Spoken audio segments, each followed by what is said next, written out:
dilihat dari latar belakangnya tentang Niniwe itu sendiri, bangsa Asyur yang juga punya pengalaman buruk dengan nenek moyang daripada Yunus, itu membuat trauma tersendiri bagi Yunus untuk bagaimana mungkin aku bisa menyampaikan kasih Tuhan kepada orang yang sudah menyakiti keluarga atau nenek moyang.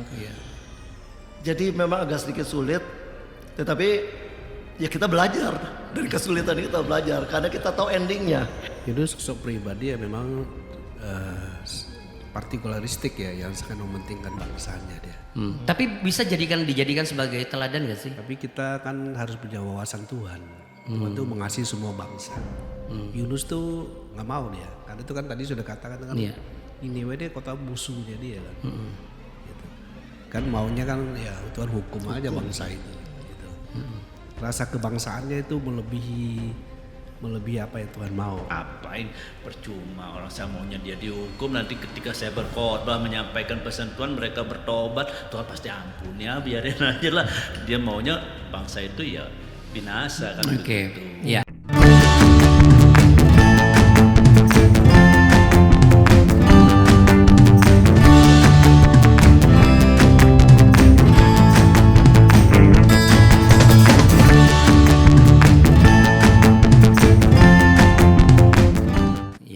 Jadi sekarang kita bahas tokohnya yang agak sedikit kontradiksi, tapi yang menarik beberapa teman-teman saya ngomong gini, ini sebenarnya kayak dia nih, kenapa? Jadi kayak Yunus nih gaya pelayanannya. Ya kita akan bahas Yunus ya. Apakah benar? Apakah Anda juga mungkin merasa, kayak seperti Yunus nih kayaknya sangat-sangat relevan kalau dalam gaya khotbah saya. Oke deh, kita masih obrolin semuanya di ngobrol sambil ngeteh, yaitu ngobrol teologi. Jadi kita silakan ngeteh dulu. Ada yang mau tambah air tehnya, Pak? Cukup. Iya. Terima kasih. Nah, mungkin Anda yang baru saja bergabung, ini adalah program obrolan teologi bersama para hamba Tuhan, baik Bapak Pendeta Bun Mintat sebagai Kabid Teologi BPD GBD Jakarta sekaligus Gembala Sidang GBI Glory United yang berada di tempat Kelapa Gading. Lalu kemudian juga kepada Bapak Nur Jadi Purnama, ya, Gembala Sidang GBI Kairos Pondok Kopi. Ya betul ya, juga yang dipercaya untuk membidangi diklat ya Pak. Ya, Diklat para hamba Tuhan juga ya, Sibit diklat ya. Dan kepada Bapak Pendeta Inengah Sarjana yang juga menjadi inspirasi para hamba Tuhan yang berlatar belakang sebelumnya bukan percaya kepada Yesus tapi sekarang sudah jadi hamba Tuhan, luar biasa. Anda menggembalakan ministry GBI Peniel Ministry bertempat di Cibunar, yaitu di Jakarta Pusat ya, sekaligus Ketua Perwil Jakarta Pusat ya. Anda pasti langsung, waduh Ketua Perwil saya ternyata dekat rumah saya. Ya, kami harap juga ngeteh ini juga dekat di hati Bapak Ibu semua, khususnya Anda Gembala Sidang baik yang ada di pelosok, terutama di 5 wilayah Jakarta ya, yang ada di bawah naungan BPD GBD Jakarta. Kalau ada yang bertanya kemarin itu syutingnya di mana? Di studio mini BPD. Oh kok kelihatannya gede ya? Ya memang segala sesuatu yang mini di dalam lensa itu besar ya. Sama mungkin di mata manusia kita kecil, tetapi di mata Tuhan kita besar. Haleluya. Di lensanya Tuhan ya. Nah, sekarang kita mau bahas mengenai Yunus. Ya, ada yang bilang Yunus tuh jangan diikutin, orangnya tuh nggak langsung taat kok. Tapi ada juga yang merasa, wah itu Yunus tuh gayanya aku suka banget tuh. Dia frontal langsung segala macam. Ya manusiawi lah, namanya pendeta itu kan manusiawi. Ada kelemahan, tapi kan ujung-ujungnya juga Tuhan selamatkan. Nah, bagaimana pendapat Pak Pak Nur mengenai Yunus? Iya, kalau kita lihat dari kisah Yunus, Yunus adalah satu tokoh yang sama halnya tadi dikatakan ya, bahwa kita hamba Tuhan, kita manusia. Kadang-kadang ada sesuatu yang kita nggak bisa mengikuti apa yang Tuhan perintahkan untuk. Dalam kisah ini kan kita tahu sama-sama bahwa Yunus diminta untuk pergi ke Niniwe. Tapi dia memilih untuk ke Tarsis. Dia memilih untuk kenyamanan diri dia ketimbang untuk mengikuti apa yang Tuhan mau. Padahal di balik apa yang Tuhan mau itu kan adalah keselamatan kota Niniwe. Iya. Keselamatan kota Niniwe. Tapi ada tentu reason daripada Yunus kenapa dia menolak panggilan Tuhan. Oh, dilihat dari latar belakangnya tentang Niniwe itu sendiri, bangsa Asyur yang juga punya pengalaman buruk dengan nenek moyang daripada Yunus, itu membuat trauma tersendiri bagi Yunus untuk bagaimana mungkin aku bisa menyampaikan kasih Tuhan kepada orang yang sudah menyakiti keluarga atau nenek moyang. Jadi memang agak sedikit sulit, tetapi ya kita belajar dari kesulitan ini, kita belajar karena kita tahu endingnya. Kita tahu ending daripada kisah Yunus ini. Tapi kalau kita memang pada konteks waktu itu Yunus yang belum tahu endingnya seperti apa. Bahkan kita kan tahu ketika Niniwe diselamatkan, Yunus pun sempat marah. Sempat marah. Nah, kita yang sudah mengerti tentang kisah Yunus ini seharusnya belajar dari kisah Yunus. Ya jangan seperti Yunus menurut saya. Pernah nggak Anda merasa, sebelum saya tanya ke sahabat ini, pernah nggak Anda merasa Anda pernah ngalamin seperti Yunus?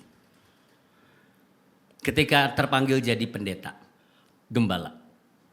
Ketika terpanggil jadi gembala, saya tidak drastis, maksudnya tidak ekstrim seperti Yunus, tidak seperti demikian. Tapi juga bukan berarti semuanya all good, enggak juga. Ada sih tantangan, pasti ada tantangan. Apalagi saya seorang pekerja. Waktu dipanggil Tuhan saya bekerja dan baru pensiun tahun kemarin.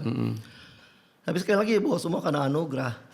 Di dalam pekerjaan berjalan dengan baik, di dalam pelayanan juga berjalan dengan baik. Ya semua karena anugerah. Semua karena anugerah Tuhan. Karena anugerah Iya. Tuhan. Bagaimana dengan Pak Bun Mintat? Apanya nih? Yunus ini. Yunus. Iya. Yunus sosok pribadi ya memang partikularistik ya, yang sangat mementingkan bangsanya dia. Tapi bisa dijadikan sebagai teladan gak sih? Tapi kita kan harus punya wawasan Tuhan. Tuhan tuh mengasihi semua bangsa. Yunus tuh nggak mau dia, karena itu kan tadi sudah katakan kan Niniwe dia kota musuhnya dia kan, gitu. Kan maunya kan ya Tuhan hukum aja bangsa itu, gitu. Rasa kebangsaannya itu melebihi apa yang Tuhan mau, gitu. Nah, kita harus mengasihi orang melampaui yang seperti kita pahami pada umumnya, yang lebih bersentral kepada diri atau kelompok suku kita. Gitu. Nah itu. Ultranasionalisme dia. Itu dia ya. Kadang-kadang ada memang ada gembala saya nih lebih condong. Saya bukan bicara mengenai ras ya, tapi mau dicondong kayaknya kalau yang tipenya dia nih, yang seleranya dia baru baik-baik. Sama kita nih yang nggak seleranya sama dia, mana cuman sekedar ini aja. Gimana Pak Nengah? Untuk menghadapi ini, dan dari sisi kita melihat dari dua sisi ya, sisi jemaat atau pekerja dan juga sisi gembala. Baiknya gimana? Coba silakan. Saya pernah mengalami, mengalami seperti tadi itu, seperti dibilang kalau orang tertentu dari suku tertentu atau sesuai sama dengan sukunya gitu. Agak ekstra, servisnya agak ekstra gitu. Dulu kami melayani di satu gereja waktu ya masih mahasiswa biasa weekend kan, pelayanan weekend ya. Perlu saya infokan, saya lulusan STTBI. Oh luar biasa. Yang dulu ITKI ya namanya. Iya. Itu kan mahasiswa wajib dulu untuk weekend. Nah saya itu sudah melayani cukup lama. Sampai sudah semester berapa, semester 8 apa gitu ya. Udah sebenarnya udah punya ilmu tuh kan, udah hermeneutik. Ya cukup, bekalnya udah cukup lah ya, bekalnya cukup. Tapi saya enggak pernah disuruh bawa firman di umum, ya kan, di umum. Tapi ada junior saya di kelas masuk di situ. Baru berapa bulan langsung naik mimbar. keluar baru di umum. Karena dengan gembalanya sama-sama gitu ya. Ya memang ada memang kecenderungan seperti itu hamba-hamba Tuhan yang kadang-kadang masih boleh agak lebih dekat sedikit Pak ini masih melihat warna itu kulit. ya, warna kulit masih melihat ya karena kecintaan dengan daerah asalnya gitu ya. Bukan, ini bukan daerah asal, ya sama sukunya lah, warna kulitnya sama gitu. Nah seharusnya kan seperti tadi Pak Bun bilang, kita harus memiliki hati Tuhan, ya kan? Jadi mengasihi semua orang, mengasihi semua bangsa, mengasihi siapapun, ya kan? Nah, tetapi saya melihat ini ada hamba Tuhan, ada diskriminasi di sini. Dalam hal pelayanan saja masih melihat warna kulit, ya kan? Sehingga kalau saya disuruh khotbah bisa Pak Nur, saya khotbah. Tapi tidak pernah diberikan kesempatan itu. Pernah nggak Anda bertanya pada waktu itu? Oh, untuk bertanya itu bagi saya tabu bagi saya. Ya. Pribadi. Kita tanya ke Pak Muminta. Ada kabit teologi di sini. Ini dari kajian-kajian teologi saya nggak boleh menyimpang ini. Seandainya ini lagi banyak mahasiswa nih yang juga mengalami yang Pak nggak alami. Sebenarnya di dalam gini, sebenarnya pengen nanya loh, kan nanya kan nggak salah gitu. Kenapa sih Pak, kok saya tidak pernah diberikan sedikit aja kepercayaan atau kesempatan? Boleh nggak seperti itu? Menurut saya lebih baik jangan. Kenapa? Kan kita perlu belajar humble ya. Itu. Walaupun satu sisi itu pandangan bagus, nggak nanya itu bagus. Jadi kalau nanya bukan tambah baik kan? Iya.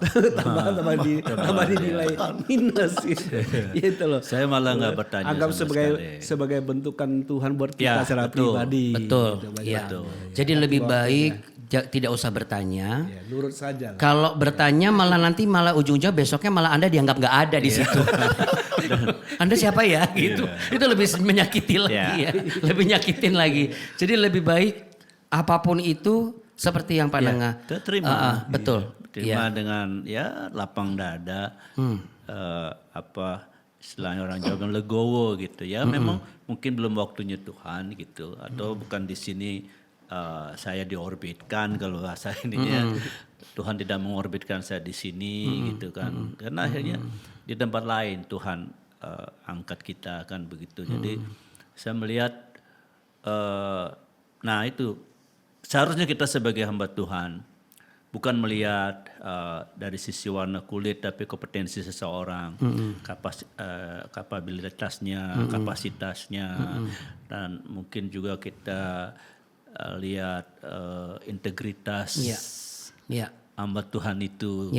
Nah, saya belajar karena saya mengalami seperti itu Pak Bun ya, pernah mengalami itu. Saya belajar untuk memperlakukan orang-orang di bawah pembinaan saya.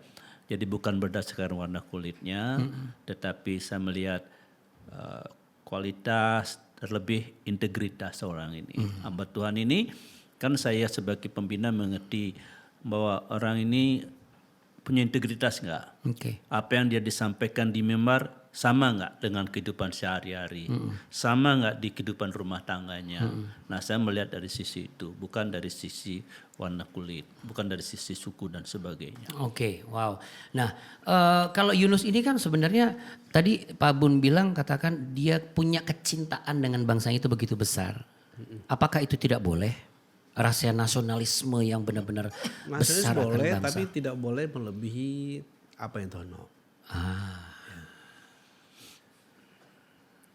Jadi kita harus wawasan Tuhan yang paling benar. Tuhan mengasihi semua orang, gitu. Ya, itu salah satu buat Israel menjadi bangsa yang cukup sombong sebenarnya kan. Dulu pernah waktu kita kuliah itu kalau masih ingat Om John kan, atau dosen yang lain mengatakan Israel itu menganggap bangsa-bangsa lain itu sebagai bahan bakar api neraka. Punya sampai segitunya ya. Gitu. Ya. Makanya dianggap ekstrimnya itu sampai segitu ya. Bukan hanya kelas 2 loh. Gak ada nilainya gitu. Nah, saya dapat beberapa bocoran dari teman dari anak-anak pemuda saya, kan mereka sebagian studi di Amerika kan. Kalau mereka ketemu sama orang Yahudi, saya itu agak sombong karena mereka sombong gitu ya. Sombong katanya. Tapi saya kata tadi cerita mereka katanya sombong. Gitu. Kayak mungkin salah satu ini tuh, saking terlalu menganggap mereka begitu spesial, bangsa pilihan. Mereka tidak mengerti Tuhan pilih mereka untuk menyelamatkan yang lain gitu. Mereka nggak memahami itu. Gitu. Dipilih untuk mewarisi iman yang murni supaya dari sini firman itu diberitakan ke seluruh dunia gitu loh. Saya tidak memahami ini. Gitu. Seberapa penting seorang katakanlah sebuah gereja yang digembalakan itu harus memahami yang disampaikan oleh Pak Bun tadi. Ya, tentu Kalau dari Bapak. Iya, kalau menurut saya pemahaman itu harus dimulai dari bagaimana seorang gembala memberikan satu pemahaman visi gereja itu ada untuk apa dan mereka ada di situ untuk apa. Nah, saya rasa kalau pemahaman itu ada, maka gereja akan menjadi profesional dengan para pekerja-pekerja yang profesional.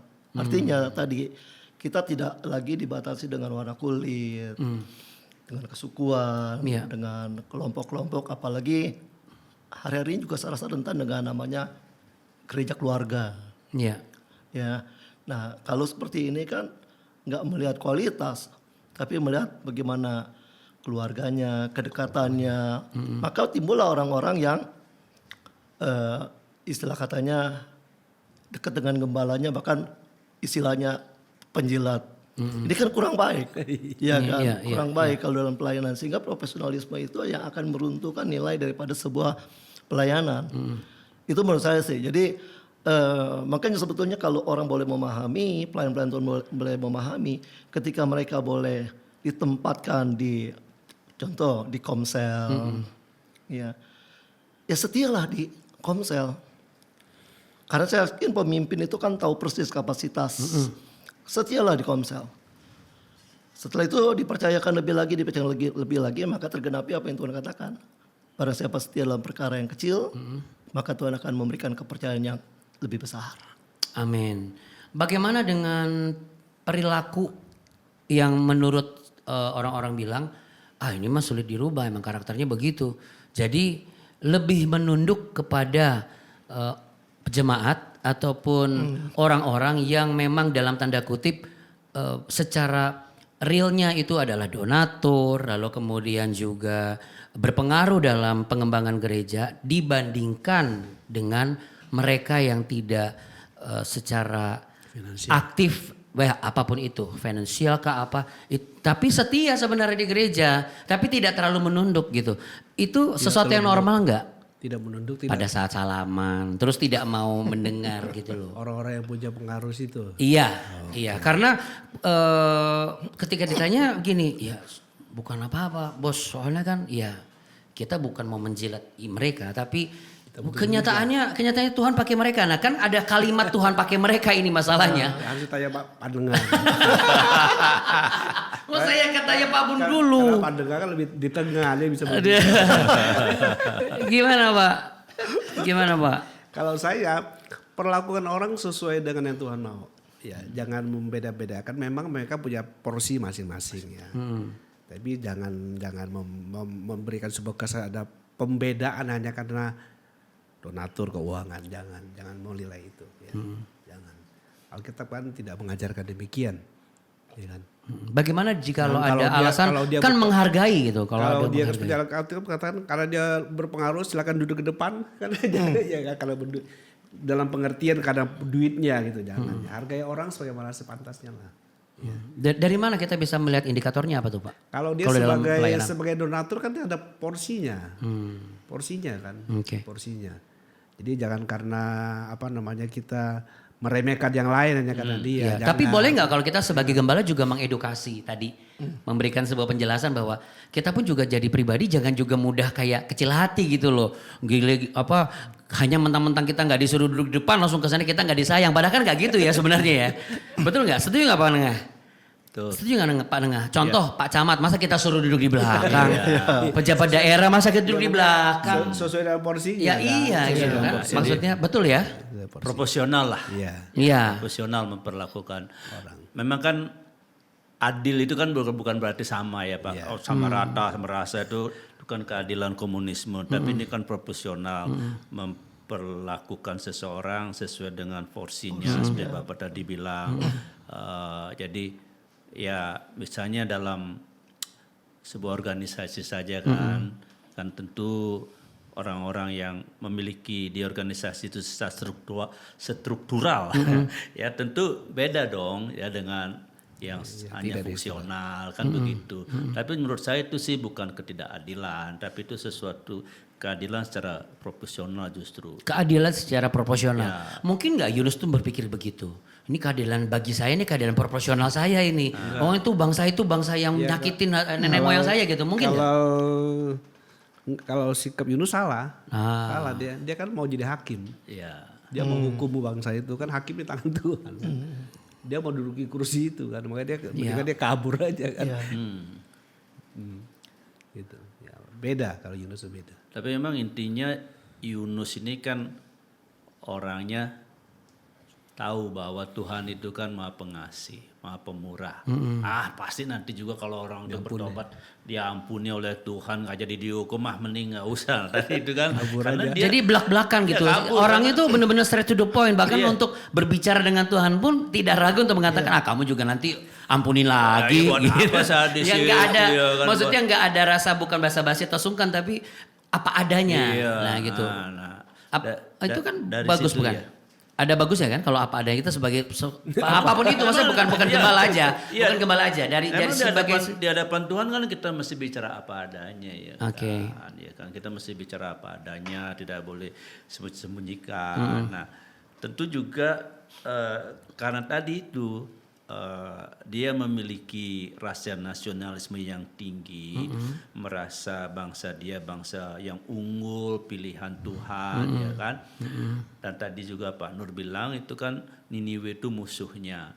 Nah satu sisi dia tahu Tuhan itu Maha Pengasih, Pemurah. Nah kalau dia kan tentunya tadi dia bilang maunya ya dia dihukum aja, mereka dihukum aja. Nah sehingga ketika dia disuruh ke Niniwe, dia pergi ke tengah, ngapain, percuma, orang saya maunya dia dihukum, nanti ketika saya berkhotbah menyampaikan pesan Tuhan mereka bertobat, Tuhan pasti ampuni ya, biarin aja lah. Dia maunya bangsa itu ya binasa kan begitu. Ya. Saya suruh yang bersangkutan untuk nulis, tapi menitipkan ke saya karena dia bilang begini, kalau saya terus nanti ketahuan gitu, akunnya gitu ya. Jadi ini anonim ya, tapi ini ada ya. Saya serahkan kepada Pak Bulmintat, Pak Nur ataupun Pak Inengah, kira-kira bagaimana Roh Kudus yang memberikan insight. Jadi dia tidak pernah setengah hati melayani Tuhan. Dia melihat dan mengasihi semua orang. Akan tetapi memang ada satu duri dalam pelayanannya, yaitu ketika ia harus selalu diperhadapkan dengan keluarga kerabatnya.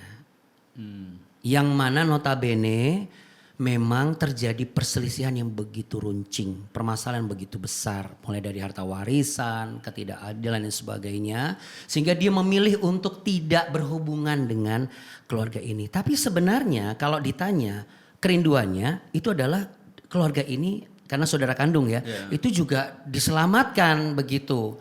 Tapi masalah itu yang menjadi jurang pemisah. Apa yang bisa diberikan masukan dalam obrolan kita kali ini?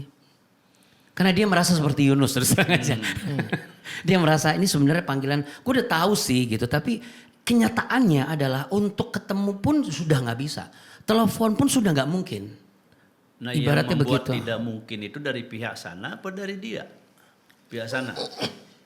Saya tidak tahu secara detail, tapi mungkin karena dari pihak sananya sehingga ia pun juga mengurungkan niatnya. Tapi kalau ditanya jujur, rindu nggak keluarga mereka diselamatkan? Ya masa nggak rindu? Gue kan pendeta, hamba Tuhan, pasti harus menyelamatkan jiwa. Tapi kalau kayak begini bagaimana? Kadang-kadang suka ada intimidasi juga gitu loh. Sebenarnya gue tuh gimana ya? Apa gue nih kurang taat sama Tuhan atau apa? Nah, bisa disampaikan sesuatu barangkali biar bisa jadi penguat, menjadi motivasi. Ya kalau menurut saya ya, menghadapi keluarga yang seperti tadi itu kisah itu,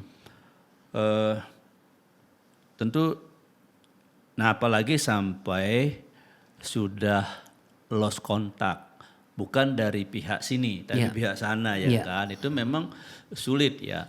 Tetapi sebagai orang percaya, ini belum hamba Tuhan, hanya sebagai orang percaya kan diajarkan supaya kalau itu tergantung kepada kamu, jadi kamu harus berdamai, jadi gitu kan. Kalau itu tergantung, nah ini kan tergantung kepada kita nih. Nah, kalaupun lost contact, menurut saya sih tentu ini klasik nih. Tentu bawa dalam doa dulu ya kan. Kita mesti berdoa, benar-benar sungguh-sungguh berdoa supaya ada waktu, ada kesempatan untuk bertemu atau nanti bicara dari hati ke hati. Ya karena memang kadang-kadang kan saudara, sekalipun saudara kandung, kalau udah menyangkut uang dan warisan itu memang sering, mau orang Kristen, mau non Kristen, mau bahkan hamba Tuhan sekalipun, itu saya banyak ketemu hamba Tuhan yang masih ngotot-ngototan dengan itu. Emang kalau bisa sih lebih baik supaya saudara kandung tetap rukun dan lebih baik nggak punya warisan. Wah, ini asik ini. Lebih banyak warisan. Terus warisannya dikemanain? Dikasih ke kita aja. Karena kalau punya warisan pasti ada mau siapa. Ini gara-gara warisan sebenarnya gitu ya. Iya, ribut gitu ya. Aduh, Kan? ya. Tapi sebenarnya intinya adalah bottom Banyak line kasus, tetap ya. mau nggak mau memang walaupun Ya. itu klasik, tapi kalau memang Tuhan izinkan, ya udah doa aja terus kita gitu dalam ya. doa dan kita benar-benar memiliki hati nurani yang murni, memang benar-benar mengasihi mereka. Oke. Ya kan, walaupun mereka menolak kasih kita untuk sementara, kan dengan doa Tuhan bisa mengubah hati manusia. Sekalipun itu sudah belasan tahun, Ya bisa. tetap harus Nggak tetap ada yang setia mustahil, ya. Kan kita mesti percaya tidak ada yang mustahil. Iyalah. Tuhan pasti. Kalau udah belasan akan tahun, tolong, ya. udah belasan tahun tahan, kenapa harus menyerah di pas masuk puluhan tahun gitu? Makanya jadi Ibaratnya ya gitu udah ya. kita tentu Iya. ya itu yang pertama ya, oke. atau mungkin kita punya orang ketiga yang kita kenal dan orang ini kenal dengan saudara kita, menjadi mediator ya mediator, kita mau ya bicara baik-baik gitu. Kalau saya nanti ada yang salah, saya ada ini kan kadang-kadang kan sering kita merasa nggak salah, tapi dari sana kan bilang kita salah. Ya, Ya ya, kan? ya, ya. Semuanya benar, Jadi- semuanya merasa benar. Iya, Ya, jadi kita kan merasa sering saya nggak salah kok, buat apa saya minta maaf gitu. Ini kan bukan masalah atau benar ya kan. Ya. Kata orang itu kan bukan masalah salah atau benar, tapi masalah respon ya kan. Nah, mungkin melalui itu kita bisa melalui orang lain, tolong sampaikan kami mau ketemu. Iya, soalnya kenapa beliau ini merasa seperti Yunus? Karena setiap mau Natal itu sebenarnya cuma satu rumah itu yang nggak bisa dikunjungi. Padahal dorongan secara nurani itu pengen gitu, Ya. tapi aduh kok kayaknya berat banget. Udahlah, jangan, orangnya juga belum tentu dibukain pintu, belum tentu ada orang gitu. Nah, Pak Nun mau tambahkan barangkali? Jikalau Iya. ada. Kalau kita tanyakan kepada yang bersangkutan, pasti hati nuraninya akan berbicara bahwa dia harus lakukan sesuatu. Kan Yesus ini katakan bahwa kalau kita belum beres dengan saudara kita, terus kita menghadap Tuhan dalam bahasa sehari-hari aja. Iya, iya. Selesaikan dulu gitu. Baru kita layak di hadapan Tuhan. Lebih jauh lagi konteksnya adalah saya seringkali katakan musuh ajak kita Harus kasih dan apalagi ampuni. saudara kita, Iya, iya. kandung gitu Iya. kan. Nah itu Jadi- juga kan maksudnya, kayaknya pelayanan gue tuh nggak layak deh gitu. Saya bilang udah berhentilah. Masa mendengar intimidasi terus? Bukan intimidasi, ini pertimbangan kan, bagaimanapun juga kan kita dikasih hikmat.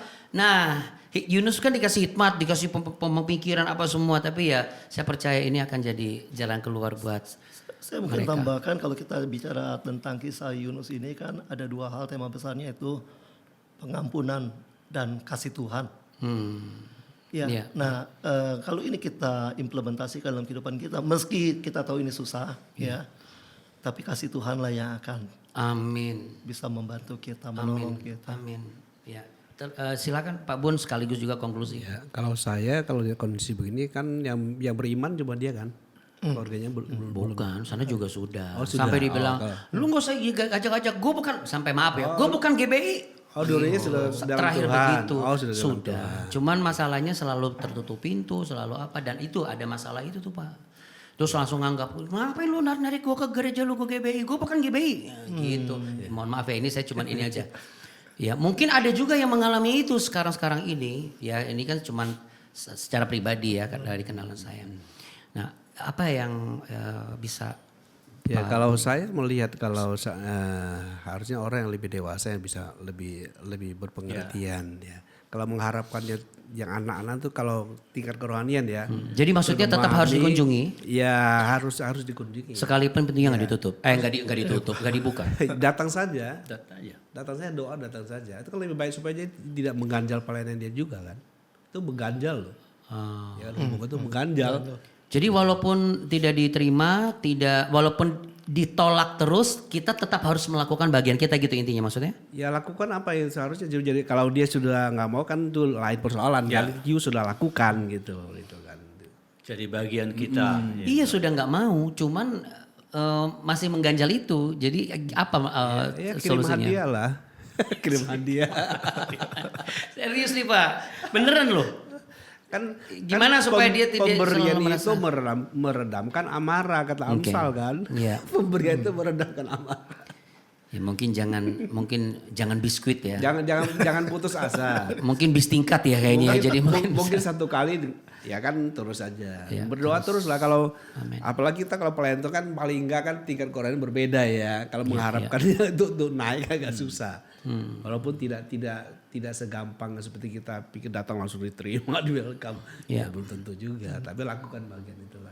Paling enggak kan supaya di hati nurani tidak mengganjal. Pernah nggak disuruh Tuhan datang ke satu tempat atau satu keluarga tapi secara nalar Pak Bun gini, ini sebenarnya keluarganya ini keras kepala loh. Udah saya datang belum tentu mau dengar firman Tuhan. Pernah nggak begitu? Belum pernah. Belum pernah. Oh, berarti semuanya lancar-lancar jaya ya puji Tuhan loh. Kalau saya pernah begitu tuh.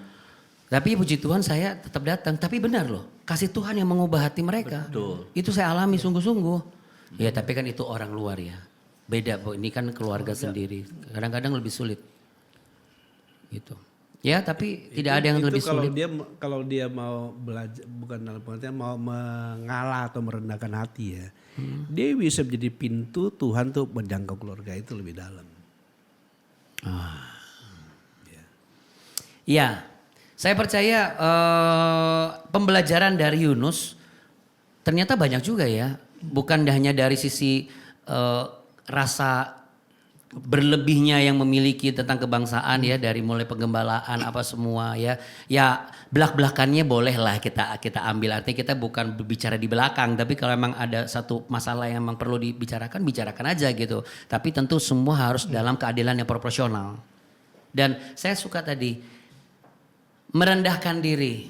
Merendahkan hati. Iya, merendahkan hati maksud saya. Merendahkan hati sekaligus siap untuk merendahkan diri dengan orangnya. Kalau nggak mungkin Yunus itu diizinkan masukin sama perut ikan, iya kan?